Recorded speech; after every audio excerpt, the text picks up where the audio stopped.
آئیے آج شروع کرتے ہیں حدیث نمبر 257 سے 257 سے شروع کرتے ہیں۔ بسم اللہ الرحمن الرحیم۔ حدثنا قتيبة بن سعيد قال حدثنا المفضل بن فضالة عن عقيل أراه عن الزهري عن عروة عن عائشة رضي الله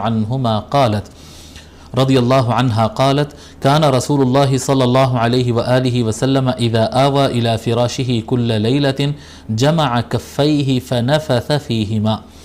ام المؤمنین عائشہ رضی اللہ تعالی عنہ روایت فرماتی ہیں کہ رسول اکرم صلی اللہ علیہ وآلہ وسلم جب اپنے بستر پر لیٹ جاتے یا اپنے بستر پر چلے جاتے، یعنی آقا صلی اللہ علیہ وآلہ وسلم جب اپنے بستر پر پہنچ جاتے تو اپنے دونوں ہاتھوں کو جمع کرتے اور اس کے اندر پھونکتے، اس کے اندر دم کرتے، ٹھیک ہے، اس کے اندر دم کرتے۔ اب یہ لفظ یہاں پر ہے نفث۔ نفث کے لفظ کا معنی ہوتا ہے یہ پھونکنے اور تھوکنے کے درمیان ہوتا ہے یہ ایک لفظ۔ یہ تھوڑا سا آپ لوگ اس کو غور سے سن لیں اور غور سے دیکھ لیں۔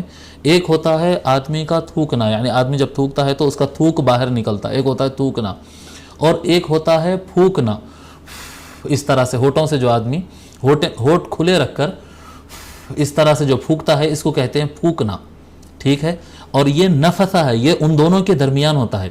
جی، تھوکنے میں کیا ہوتا ہے، تھوک لکوڈ باہر آتا ہے اور پھونکنے میں صرف ہوا باہر آتی ہے اس طرح سے۔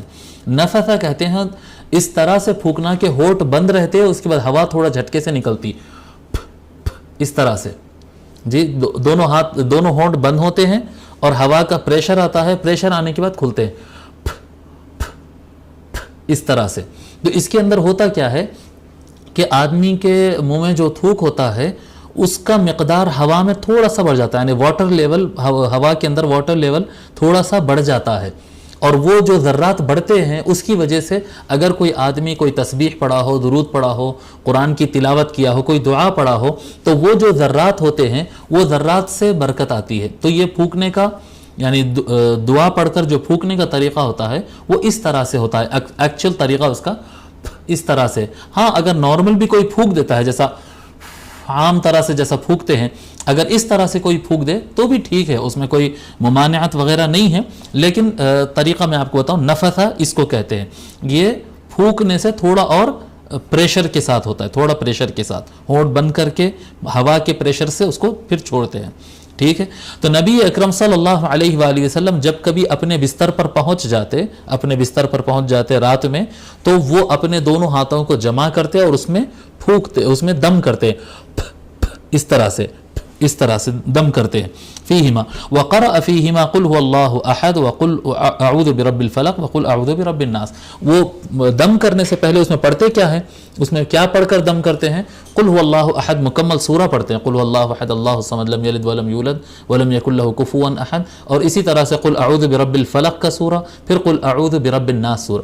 تو یہ تین جو ہے آخری سورے جو ہے قرآن کے، وہ تین سورے رسول اکرم صلی اللہ علیہ وآلہ وسلم پڑھتے اور اس کے بعد نفث فرماتے، یعنی دونوں ہاتھوں میں دم کرتے ہیں، ثم مسح بهما ما استطاع من جسده۔ پھر حضور اکرم صلی اللہ علیہ وآلہ وسلم جسم کے جتنے حصے پر ہاتھ کو پھیر سکتے ہیں پھیر لیتے ہیں، یعنی جہاں تک جسم کے ہاتھ آسانی سے جاتا ہے وہاں تک پھیر لیتے ہیں۔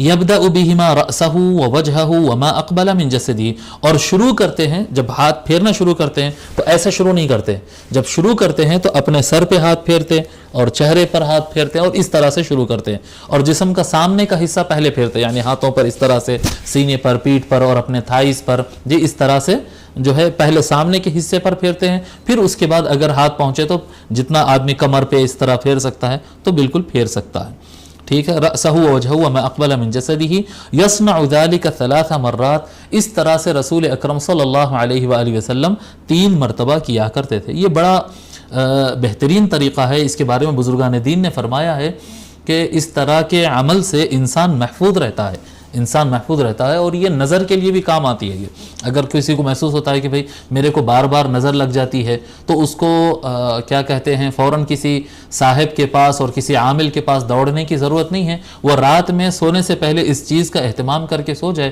اس کو نظر نہیں لگے گی۔ اور عام طور پر جیسا کہ کہتے ہیں کہ سب سے اچھی تعویذ قرآن کریم ہے، قرآن کریم سے بہتر کوئی تعویذ نہیں ہے، اور قرآن کریم کی تعویذ لٹکانے سے بہتر قرآن کریم سے تعوذ وہ تعوذ سے ہی ہے یہ، اعوذ جو کہتے ہیں نا، اعوذ باللہ، قل اعوذ برب الفلق، اسی سے بنا سو لفظ ہے تعویذ. تو کوئی بھی تعویذ پہننے سے بہتر ہے قرآن کی تعویذات پڑھ لے. یہ المعوذات جو ہے، قل اعوذ برب الفلق، قل اعوذ برب الناس، یہ تعویذیں ہیں. یہ تعویذیں ہیں لٹکانے کے لیے نہیں، یہ تعویذیں ہیں پڑھنے کے لیے. اور اس طرح سے اگر کوئی کر کے اگر پھونک لیتا ہے اور پڑھ لیتا ہے تو پھر میں نہیں سمجھتا ہوں کہ اس کو کسی قسم کی تعویذوں وغیرہ کی ضرورت پڑ سکتی ہو، الا ماشاء اللہ، پھر وہ ایک ریئر کیس ہوگا، اس کی بات نہیں. عام طور پر یہ پڑھ لینے کے بعد آدمی کو کسی چیز کی ضرورت نہیں رہتی ہے. اگر اس سے زیادہ کچھ ہو تو پھر وہ وہم ہوگا، آپ کو سائیکولوجیکل وہ مسئلہ ہوگا، اس سے زیادہ کوئی نظر وغیرہ نہیں ہوتی ہے.